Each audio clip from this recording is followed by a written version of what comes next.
शनिवार का व्रत। इस दिन शनि भगवान की पूजा करनी चाहिए। काला तिल, लोहा, काला वस्त्र, काली उड़दी, तेल जो कि शनि को अत्यंत प्रिय है, इन्हीं से पूजा करना श्रेयकर होता है। तांबे के पात्र में तेल पैसा रखकर दान करना चाहिए। इस दिन बहुओं को मायके नहीं जाना चाहिए। इस व्रत को करने से समस्त बाधाएं दूर हो जाती हैं। शनिवार व्रत की कथा प्रारंभ। एक बार सूर्य, चंद्रमा, मंगल, बुध, बृहस्पति, शुक्र, शनि, राहु और केतु इन 9 ग्रहों में झगड़ा होने लगा कि हम सब में बड़ा कौन है। सभी अपने आप को बड़ा समझते थे। उन लोगों का झगड़ा काफ़ी बढ़ गया और वह किसी फैसले पर न पहुंच सके। तो देवराज इंद्र के पास गए और उनसे निवेदन किया कि हे देवराज, आप हमारे न्याय करके बताएं कि हम 9 ग्रहों में सबसे बड़ा कौन है। ग्रहों की बात सुनकर इंद्र घबरा गए और बोले, मुझ में इतनी सामर्थ्य तो नहीं है कि मैं किसी को छोटा और बड़ा बता सकूं। मैं इस मामले में कुछ भी नहीं कर सकता। हाँ, एक उपाय अवश्य बता सकता हूँ। इस समय मृत्यु लोक में विक्रमादित्य का राज्य है। वह दूसरों का दुख दूर करने वाला है, इसलिए तुम्हें उसके पास जाना चाहिए। देवराज इंद्र की बात सुनकर सभी ग्रह महाराज विक्रमादित्य के पास गए और सारा किस्सा कह सुनाया। ग्रहों की बात सुनकर महाराज विक्रमादित्य सोचने लगे कि किसको छोटा बताऊं। काफ़ी देर तक विचार करने के पश्चात उन्होंने एक उपाय सोचा। सोना, चांदी, कांसा, पीतल, रांगा, जस्ता, अभ्रक, लोहा आदि 9 धातुओं के 9 आसन बनवाए और उनको क्रम के अनुसार बिछा दिया। सोने का सबसे आगे और लोहे का सबसे पीछे। इसके बाद राजा ने ग्रहों से कहा, आप सब अपने अपने आसनों पर बैठ जाइए। जिसका आसन सबसे आगे है उसको सबसे बड़ा और जिसका सबसे पीछे उसको सबसे छोटा समझिए। क्योंकि लोहे का आसन सबसे पीछे था, इसलिए शनिदेव ने समझ लिया कि राजा ने मुझे सबसे छोटा बता दिया है। उन्होंने कहा, राजा तू मेरे पराक्रम को नहीं जानता। सूर्य एक राशि पर 1 महीना, चंद्रमा 2.25 महीने, मंगल 1.5 महीना, बृहस्पति 13 महीने, बुध और शुक्र 1-1 महीना तथा राहु और केतु उल्टे चलते हुए केवल 18 महीने एक राशि पर रहते हैं। परंतु मैं एक राशि पर 30 महीने तक रह सकता हूँ। जब श्री रामचंद्र पर 7.5 आई तो उनको भगवान जी को वनवास हो गया था, और रावण पर आई तो भगवान श्री रामचंद्र जी ने और लक्ष्मण जी ने सेना लेकर लंका पर चढ़ाई कर दी थी और रावण के पूरे कुल का नाश कर दिया था। इसलिए राजा अब तू भी तनिक सावधान रहना। शनिदेव की बात सुनकर राजा विक्रमादित्य बोले, जो कुछ मेरे भाग्य में लिखा होगा वह सब देखा जाएगा। इसके पश्चात अन्य ग्रह तो बड़ी प्रसन्नता के साथ वहाँ और शनिदेव क्रोध में भरकर विक्रमादित्य के दरबार से उठकर अपने अपने स्थान को रवाना हो गए। कुछ समय के बाद जब महाराज विक्रमादित्य पर 7.5 की दिशा आई तो शनिदेव व्यापारी का रूप धारण करके अनेक तरह से सुंदर घोड़ों के साथ महाराज विक्रमादित्य की राजधानी में पहुंच गए। राजा ने व्यापारी के पास आकर उन घोड़ों को देखा और उनमें से एक सुंदर घोड़ा पसंद किया और सवारी के लिए उस पर चढ़ गया। बस राजा उस समय चढ़ने की देरी थी और वह हवा हो गया और एक जंगल में राजा को गिराकर अदृश्य हो गया। अब राजा जंगल में मारा मारा फिरने लगा। भूख और प्यास से भी उसे बेहद सताया। इतने में ही कहीं से एक ग्वाला आ निकला। उसने राजा को पानी पिलाया। पानी पीने के पश्चात राजा ने ग्वाले से नगर का मार्ग पूछा। ग्वाले ने राजा को सीधा रास्ता बता दिया और राजा शहर में पहुंचा और सेठ की दुकान पर जाकर बैठ गया। सेठ ने जब उनका नाम ग्राम पूछा तो राजा ने कहा, मेरा नाम बीका है और मैं उज्जैन का रहने वाला हूँ। सेठ ने उनको कुलीन मनुष्य जानकर जल आदि पिलाया। सेठ की दुकान पर उस दिन अधिक बिक्री हुई। इससे सेठ राजा को एक भाग्यवान पुरुष समझकर भोजन के लिए अपने घर को ले गया।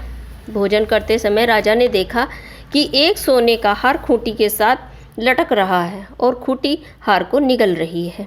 भोजन के बाद आवश्यकता पड़ने पर सेठ हार को कहीं पर न मिला और सबने यही कहा कि वो हार उन्होंने चुरा लिया है। इस पर 5-7 आदमी विक्रमादित्य को पकड़कर कोतवाल के पास ले गए और कोतवाल ने उनको राजा के सामने उपस्थित कर दिया और कहा, महाराज, ये आदमी भला प्रतीत होता है और चोर मालूम नहीं होता, लेकिन सेठ का कहना है कि चोरी इसी ने की है क्योंकि उसके घर में इसके अलावा बाहर का कोई आदमी नहीं आया।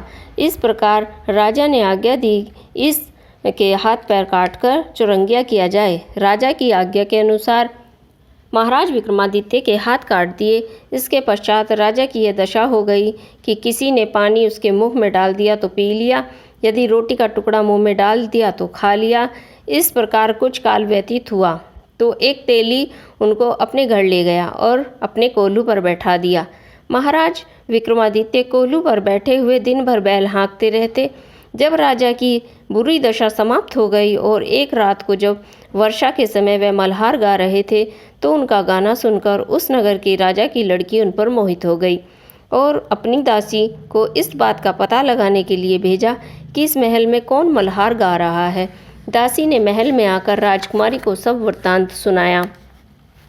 राजकुमारी ने प्रण कर लिया कि यदि विवाह करूंगी तो इस चौरंगिया के साथ ही करूंगी और अगले दिन से राजकुमारी ने अनशन व्रत कर दिया। दासी ने रानी को सब हाल कह सुनाया। रानी तुरंत ही राजकुमारी के पास पहुंची और उससे उसके दुख का कारण पूछा। राजकुमारी ने कहा, माताजी मैंने प्रण किया है, अमुक तेली के घर में चौरंगिया है, उसी के साथ विवाह करूंगी। रानी चिंतित हो गई और यह बात राजा को बताई। उसने कहा, पुत्री मैं अभी देशांतर में अपने दूत भेजकर गुणवान रूपवान राजकुमार के साथ तेरा विवाह करूंगा। जो बात तुमने सोची है यह तुम जैसी राजकुमारी को शोभा नहीं देती। इस पर राजकुमारी ने कहा, पिताजी यदि आप इस संबंध से अधिक कुछ कहेंगे तो मैं अपने प्राण त्याग दूंगी, परंतु दूसरा वर नहीं करूंगी। राजा ने उसी समय तेली को बुलाकर कहा, तेरे घर में चौरंगिया है, मैं उसके साथ में लड़की का विवाह करना चाहता हूँ। तेली ने कहा, महाराज यह कैसे हो सकता है, आप कहाँ और वो कहाँ। राजा ने कहा, भाई भाग्य के लिखे को कौन मिटा सकता है, तुम अपने घर जाकर विवाह की तैयारी करो। अब तेली अपने घर जाकर विवाह की तैयारी करने लग गया। फिर राजा ने राजकुमारी का विवाह चौरंगिया के साथ कर दिया। रात्रि के समय जब महाराज और विक्रमादित्य मनभावती महल में सोए हुए थे तो आधी रात के समय शनिदेव ने राजा विक्रमादित्य को स्वप्न में दर्शन देकर कहा, हे राजन, कहो तुमने मुझको छोटा बताकर कितने दुख उठाए हैं। तब महाराज विक्रमादित्य ने शनिदेव से अनेक प्रकार से क्षमा याचना की। इस पर शनिदेव ने प्रसन्न होकर महाराज विक्रमादित्य को हाथ पैर दोबारा दिए। विक्रमादित्य ने शनिदेव से कहा, महाराज मेरी एक प्रार्थना स्वीकार करें कि जैसा दुख आपने मुझे दिया वैसा और किसी को नहीं दीजिएगा। शनिदेव ने कहा, हे राजन, यदि तुम्हारी प्रार्थना मैं स्वीकार करता हूँ, जो मनुष्य मेरी कथा सुनेगा और चींटियों को आटा डालेगा उसके सारे मनोरथ मैं पूरे करूँगा। इतना कहकर शनिदेव अंतर्ध्यान हो गए। प्रातःकाल जब राजकुमारी मनभावनी की आंख खुली तो उसने महाराज विक्रमादित्य के हाथ पैर देखे तो आश्चर्यचकित रह गई।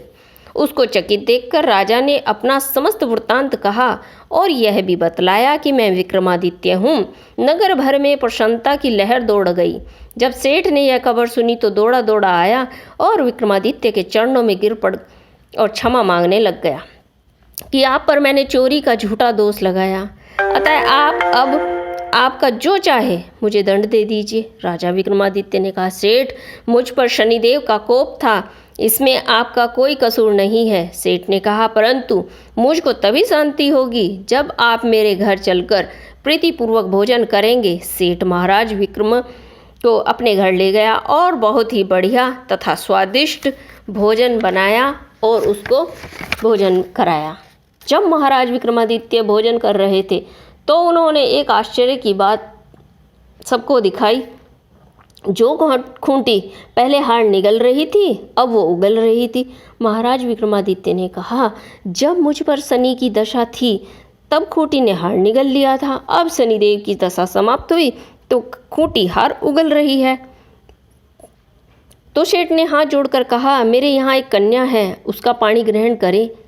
इसके बाद सेठ ने अपनी कन्या का विवाह विक्रमादित्य के साथ कर दिया। महाराज विक्रमादित्य राजकुमारी मनभावनी सेठ की कन्या श्री कंवरी सहित अपनी राजधानी को रवाना हो गए। नगरवासियों ने उनका स्वागत किया। राजा विक्रमादित्य ने नगर में यह घोषणा करवाई, शनिदेव सब ग्रहों में सर्वोपरि है। जो कोई शनिदेव की कथा को पढ़ता है सुनता है उसके सारे दुख दूर हो जाते हैं। बोलिए शनिदेव महाराज की जय।